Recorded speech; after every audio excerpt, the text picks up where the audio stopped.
anybody in this league will just bite you in the behind when you're doing that. And they Why almost got bitten yesterday. So it's going to be interesting. The Cowboys are going to try to run the ball because you feel teams have had success running the ball, and the special teams, the kick return.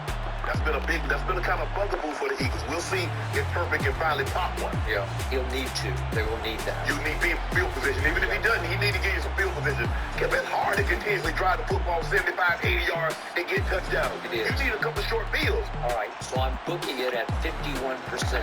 How about that? I gave you 40. That's pretty good. In fact, I'm actually impressed by that. You give us some chance. Semblance of a chance. And you already gave me points too. I gave you 3. So if the Eagles are favored, I mean I get 6 points.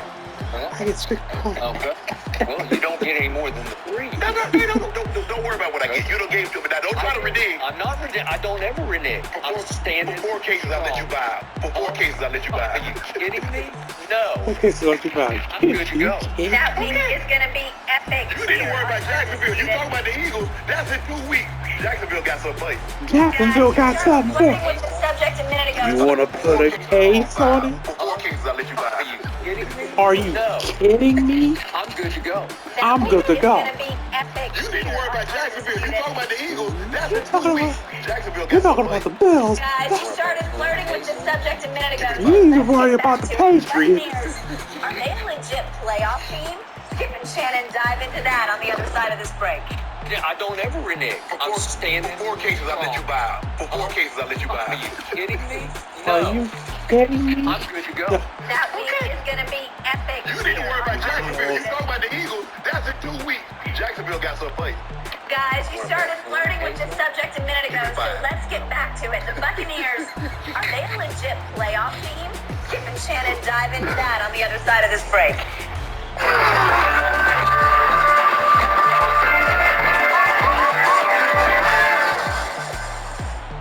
Wednesday on FS. Shannon, are the Bucs complete frauds, though? Look, I believe they're going to win the division. But I've said this, if we go back 2 months, I said they don't fear the Bucs because they don't see that offense that can go drop 35 in the blink of an eye. It's a struggle. It's a struggle for this team to score 20 points. And I believe that in order for you to be successful in the playoffs, there are going to be some games you're going to need to probably get to 35. If you look at the Rams, they had to win a shootout with the Bucs last year, Skip. Even though it came down to a field goal, it was a 30-27 ball game. It was. We've seen the only time I think the Bucs have gotten to 30, they lost. They scored 31, but the other team had 41. So we haven't seen them get more than 22 points, but in 2 games this season. They're 28th points scored. They're averaging 17 points a game. A Tom Brady-led offense is averaging 17 points. They're 26th in red zone deep offense. So that means they're kicking field goals. They're not getting touchdowns. They're 21st on third down conversions. They're 18th in total offense. That doesn't put fear in people because it's like the problem. If we get to 20, we got a better than 80% chance of winning. If we get to 30, ain't no way in hell Tom Brady can get to 30 with all them check and jailbreak screens and bubble screens that they be throwing. Look, they're still in first. Skip my nose. Bucs are just the 7th team in NFL history to have a losing record and be in first place in the division at week 14. That's where they are. They're one game in front of the Falcons are 5-8, Saints are 5-9, the Bucs are, and so the Panthers just improved to 5-8, and they got the Panthers again. I think they got the Falcons again. Last game at Falcons. So I believe they're gonna win the division. So they'll get a home game for the playoffs. But Skip, nobody fears them. Honestly, nobody fears them. There is a great chance that the loser of the NFC East is gonna be the 5 seed. Tampa's not beating that team. Okay, that it? That's it? All right, good. Basically, my Dallas Cowboys. I'm not even sure as I sit here right now that Tom Brady's Buccaneers are going to win the South. I'm not sure about that because I'm pretty sure they won't beat Cincinnati. You think the Cincinnati's receiving corps beat up after yesterday? I don't think they're Because going Higgins to and Boyd both left the game. It's beat up. Joe Mixon did come back, but Ryan's still running wild. Yeah. Still running. The point is, Joe Burrow's playing at an extremely high level Joe right Burrow's now. playing at an I don't extremely think the high Bucs level. I don't can think. lick their wounds fast enough and turn this thing around in time to beat Cincinnati even at home. Well, they better get Vita Vea back in there because you saw what McCaffrey did yesterday. You saw what McCaffrey did. Vita Vea went out early yesterday. Jamel Dean went out pretty soon yesterday. And Joe Tryon, who's their second best pass rusher, went out. Well, he's now their first best, you could argue, because Shaq Barrett is gone. I think they miss JPP. I think they miss Sue. And they definitely miss Gronkowski on offense because Tom had one guy that he completely trusted, especially in the red zone. But in any 3rd and 4, he trusted Gronk to be where he knew Gronk would be. So all of this adds up to, are you sure, because I'm not, are you sure they could then go win at Arizona, which is on Christmas night? I'm not completely sure about that. And if they lose that, what it would come down to is you have to beat Carolina and you have to beat Atlanta to hang on to the division. I'm not so sure. It all depends. What Arizona am I going to get? Am I going to get Arizona? Have they already mailed it in because they've lost? All right. Who are you going to get tonight against Belichick? I don't know. Let's see. I don't know what to make of them. Kyler's back. I don't know what to make. But the point is, it's a dangerous road game. Yeah, of course. That, given the way they played yesterday, you'd say, well, I don't know. So can they beat Carolina in Tampa? Carolina's, especially defensively, I'm not a big Sam Darnold guy, as you well know. Right. But they do run the ball because they can pound it. Yeah, right? they are Foreman. And their defense has been pretty to actually very good all year long. Right. But they're not world beater. No, but are they dangerous? Sure, they're dangerous.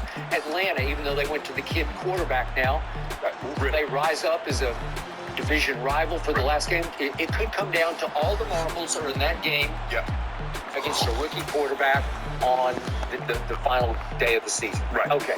So what do I know about Brady and company?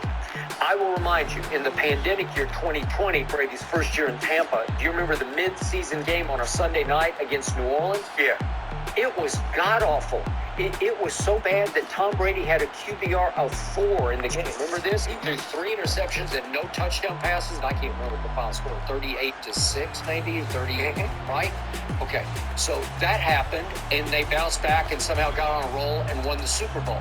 Do you remember what happened in December? It was about this time a year ago. New Orleans went to Tampa and beat Brady 9-0. He didn't score a single point in that game, and somehow they righted the wrongs and they came back. And to your point, they lost a shootout to the team that was on its way to winning the championship, right?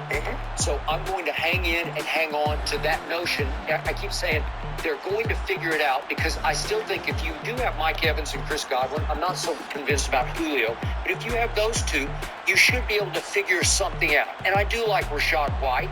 And I still like playoff Lenny enough that I say you could figure this out.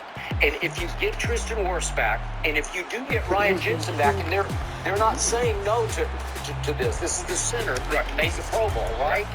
If you get those two back, all of a sudden I think it starts to look a little different.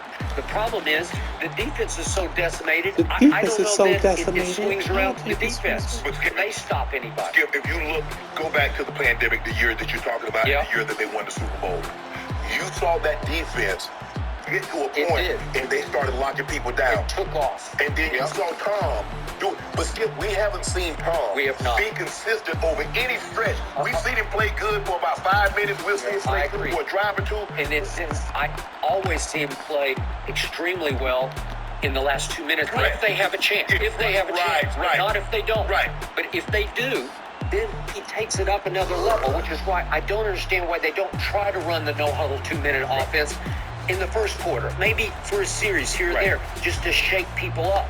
And I keep thinking, okay, they're going to figure it out now. Remember, they went to Munich and they beat Seattle, and I thought, okay, now they got a bye week. They'll come back and figure it out. And they came off 2 weeks off and went to Cleveland and stunk it up. They stunk it up. They laid a huge egg. But I think the thing is, Skip, and also, stunk it up. 2020, what can they do what they can't get to? Remember, they went to Munich and they beat Seattle, and I thought, okay, now they got a bye week. They'll come back and figure it out. And came off 2 weeks off and went to Cleveland and stunk it up. They fuck it up. They laid a huge egg. Go back to 2020. What could they do? They laid a huge They egg. can pressure you. You know, they had Indominus Sue. They had Shaq Barrett. They had JP. They could really get after you with that front four. See the Super Bowl against home? Right. Now, And by the way, Todd Bowles' reputation has always been a blitzer back in his days of defensive coordinating. And they blitzed on the first play of the game. Keanu Neal blitzes as the kid brought pretty audible, and Keanu Neal just blows him up and hits him right in the helmet to helmet. And it could have been a tone-setting play, and it's been 15 yards. Yeah, Okay? it was That was 15 the only yards. time I saw them really go after Brock Purdy. They just sat back. They're so beat up in the secondary. I guess they were so beat up in the secondary. It could have been a tone-setting type It could have play, been a tone-setting type of play. and they had JP. They did. They could really get after They you can with really that front four. see the Super Bowl see the Super Bowl against Mahomes, right? And by the way, Todd Bowles' reputation has always been a blitzer back in his days of defensive coordinating. They blitzed on the first play of the game. Keanu Neal blitzes as the and kid as the kid brought Purdy Keanu Neal just blows him up and and hits him right in the helmet to helmet. Neal Has blows always been him a up. blitzer So back helmet in the to days of defensive coordinating, and they blitzed on the first play of the game. Keanu Neal blitzes as the kid brought Purdy audible, and Keanu Neal just blows him up and hits him right in the helmet to helmet. And it could have been a tone-setter type. They hit 15 yards. Okay, but that's the only time I saw them really go after Brock Purdy. Mostly they just sat back. I guess because they're so beat up in the secondary, because he doesn't have Winfield, and he doesn't have Mike Edwards, and he doesn't have Murphy Bunting, and then early on he did have Jamel Dean. Well, that's your whole starting secondary. I don't want to play and put my corners in those situations, because all these guys, the one thing that every receiver, a skill position player can do at 49ers is run for the catch. Yeah. You look at all the receivers, Ayuk, Jennings, Debo, we're skipping another thing. McCaffrey ran the ball extremely well. He is. But once he lines up outside, or he lines up in the slot, you got to treat him like a receiver. He's not a running back. You got to treat him like you would treat Marshall Falk. Yes, get him. By the way, when Baker was in When Carolina, Baker was in Carolina, I was seeing the season type. How-to was McCaffrey. I don't know what Logan Ryan was doing. No, that's Christian McCaffrey. You got to treat him like he's a number one receiver. Yeah. Because if you don't, you see what happens. Because they're looking to put the ball up to him. And I thought this would be a good try. I said, Skip, he's going somewhere that really knows how to use him. they do. Kyle's genius level. And now you see he's looking like Christian McCaffrey. He's looking like C-Mac. Yeah. You look like C-Mac. They got a kid quarterback, and I don't know. I guess they're going to have him for the duration. As long as he doesn't turn it over. Yep. Because you're going to catch hell score.